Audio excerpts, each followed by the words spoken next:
Very good morning to you all, brothers and sisters. Good morning. Well, it's coming to the end of the year, isn't it? Time flies. Time really flies. I'm just happened to hear my son Jonathan first scripture reading. So time really flies. The year is coming to the end. Actually, we have less than a week, and we will then welcome 2010. And of course, for us, we are also 1 year older. Okay? And for those who are weary of life, will be 1 year nearer to the grave. So it is beneficial for us to spend some time, because time is so precious. It's beneficial for us to spend some time to look back and reflect on the year 2009. Very soon will be over, and to make plans for the coming year, so that to put our life back to a certain perspective. Because when we say having sense of perspective means we will understand what is really important in our life, and then we will be able to have the correct point of view and a correct way of living that God wants us to live. So would you use the remaining days to plan for the year 2010, years to come? Do you do some planning?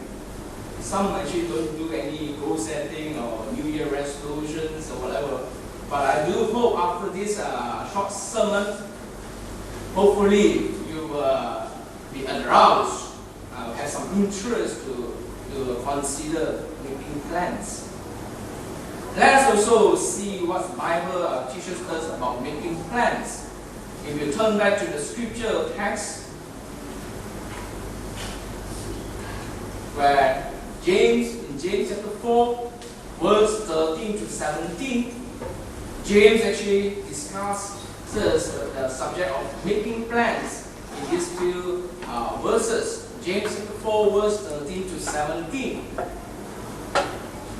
It's written, "Come now, you who say, today or tomorrow we will go to such and such a city, spend a year there, buy and sell and make profit, whereas you do not know what will happen tomorrow. For what is your life? It is even a rainbow that appears for a little time and then vanishes away." Verse 15. "Instead, you ought to say, if the Lord's will, we shall live and do this or that.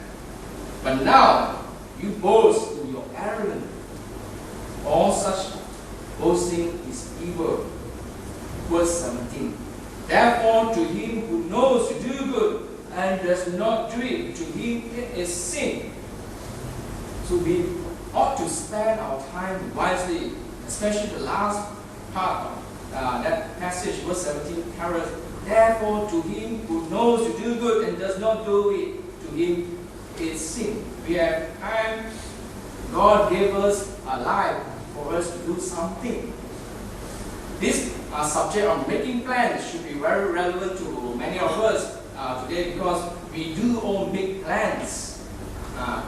True or not? We do make plans of one sort or another, such as some are planning to go to university or colleges, some are planning for new jobs. I do notice even our church we have such things happening.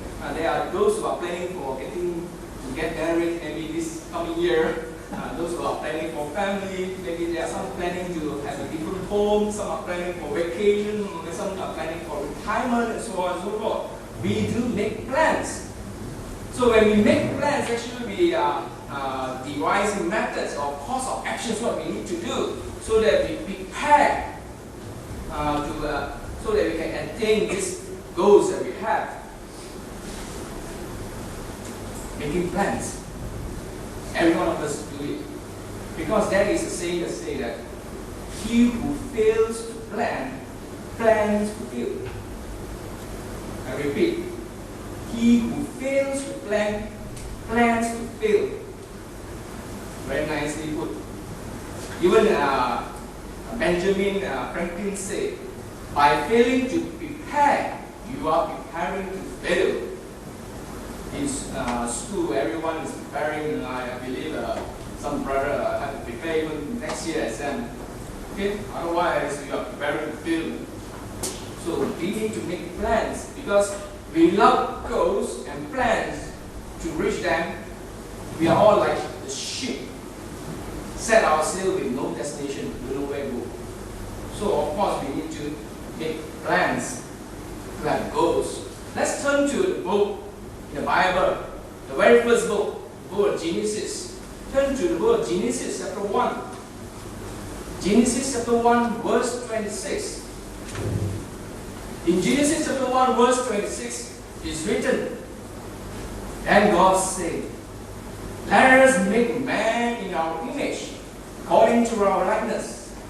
Let them have dominion over fish of the sea, over the birds of the air, and over the cattle, over all the earth, and over every creeping things that creeps on the earth. If you read carefully, you will find that this sounds like a plan, isn't it? Even God's plans, don't you think so? God's plans to make man in His image, and you read that, and finally in verse 27, God indeed made us make man. Okay? In verse 28, and following verse after 27, is written, then God blessed them. God blessed man, blessed us all.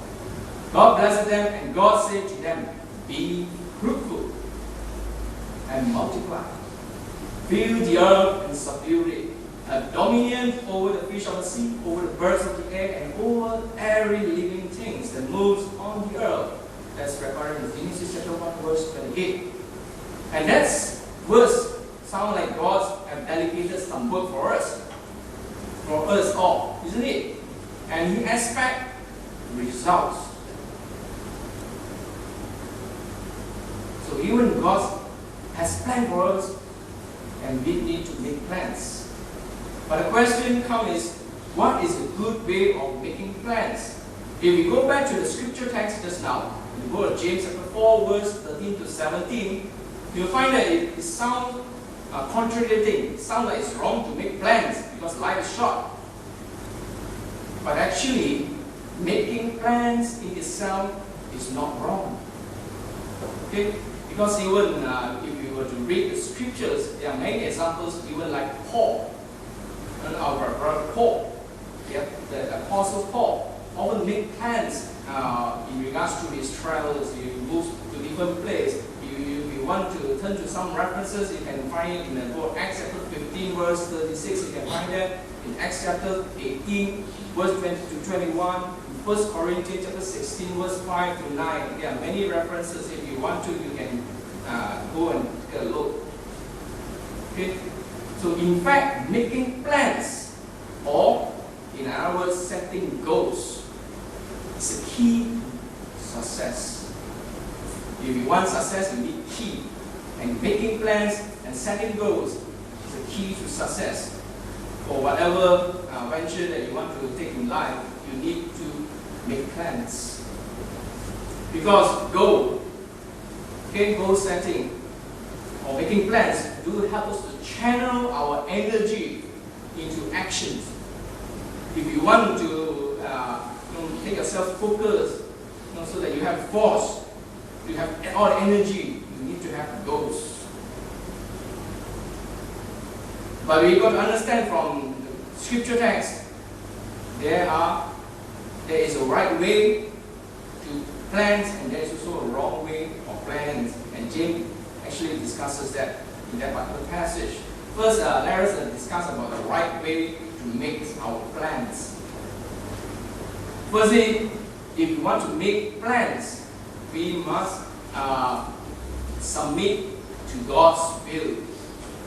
That is, submit our plans to the will of God. That's very important. We can make our plans, but we should always make sure we make them dependent onto God's approval, not our own desire, solely based on our own desire. This is why in the book of James chapter 4, in verse 15, it says, if the Lord's wills. So wherever you think you will end up, whatever you do, if the Lord's will, then you are submitting to God's will. And that's what Paul did. The Apostle Paul, in Acts chapter 18, verse 21, when he made plans, in Acts chapter, if you want, you can turn to Acts chapter 18, verse 21. Acts chapter 18, verse 21. Or you can read from verse 20. When they asked him to stay a longer time with them, he did not consent, but took leave of them, saying, "Unmasked, by all means keep this coming feast in Jerusalem, but I will return again to you, God's willing."